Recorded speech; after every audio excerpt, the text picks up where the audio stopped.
Hello, my name is Jessica Sandoval, and welcome to the last part of my implementation plan.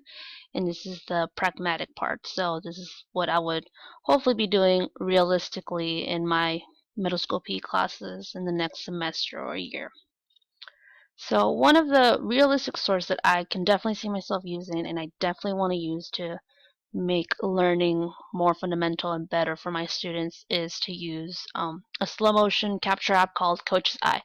So what it basically does is you record the student's performance, and we obviously in PE this is very important. They're always learning maybe how to throw and catch, how to kick a ball, how to punt a football, and I think it would be very beneficial for me to videotape students and then have a either slow motion replay for them or just show them in full speed how what their skill is looking like. A lot of the times I just provide them, verbal feedback. However, they're like, well, I already did that. I am doing that, Miss Sandoval. But half the time I say, well, if I had a video, that's not what it would look like. So I think definitely showing them their skill through video would be very beneficial for them. And then again, another cool aspect of this app is that you can compare skills side by side. So maybe compare it to what it should look like versus what they're doing. You can save the files, and then there's the illustration tools, but basically you can write over the video and then show, well, maybe your knee needs to be this way or your arm should be more of a 90-degree angle. And I think I will definitely be implementing this within probably hopefully the next semester. I've used it in coaching, but I've never used it in my PE classes. So I definitely think it's a great app, and I think the students would benefit a lot from it. So the second realistic source that I can see myself using is called Applicers, and I actually learned this through our Twitter chat that we did through our class. So one of the PE teachers said that they used it and it's worked very well in their classes, and I looked into it. So it's basically an app to assess student understanding. So it's a quick assessment. Students hold up a little card shown here, and in it there's like an A, B, C, and they move it around a certain way depending on what they think the answer is.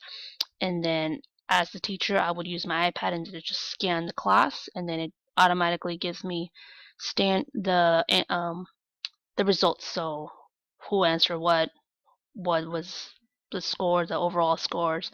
And I think this for me would be very beneficial just to make sure students are understanding the content.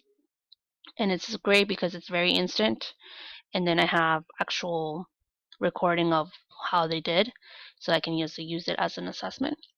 And it's for me it would be very convenient to use outdoors instead of having us to pull out our iPads, or sometimes the students don't bring out their iPads.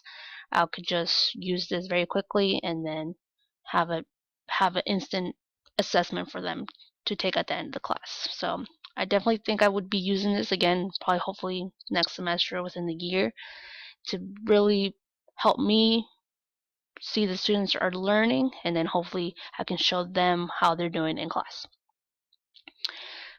To stay current in my field, I think this is a very important thing to do.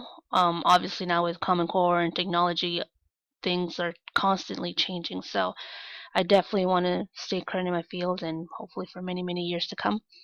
One way that I will be doing this is through my Feedly. I we learned this about in class, and I just think it's so great because I I used to follow blogs, and then just they would send me emails when things would be updated. Sometimes I will look at it, sometimes not, but now that everything is just all together in my Feedly, I can just go on Feedly and everything comes up that I might have missed through my emails or something else. So very good to look back to, and everything's there and organized. So it's a great resource, and I'm really glad that I learned about it because I definitely will be using it for many, many years to come. Another way I intend to stay current in my field is through Twitter. Um, I had used it a little bit. We kind of did the same thing in my credential program through like you doing a Twitter chat, but actually back then they didn't even have a PE chat. So now that they do, it is actually very, very useful. And that one we did in for the class, I that's where I learned Plickers from, and then I think there's going to be a lot more things that I can learn from Twitter chat. So I definitely intend to use it for more more in the future so that I can keep current in the field. And it's just also great to have to communicate with other real PE teachers and what they're doing in their classes. So I thought it was pretty neat. And the last way I intend to stay current in my field is through Pinterest. I have my own PE board, and I always find great lessons or great activities that the students I use with my students, and they always love it. So it's a way for me to just, if I'm not doing anything, just go on Pinterest, see if I can find anything, and it's a great resource, and I can just have it all saved on my board so that for future reference. Thank you, and have a great day.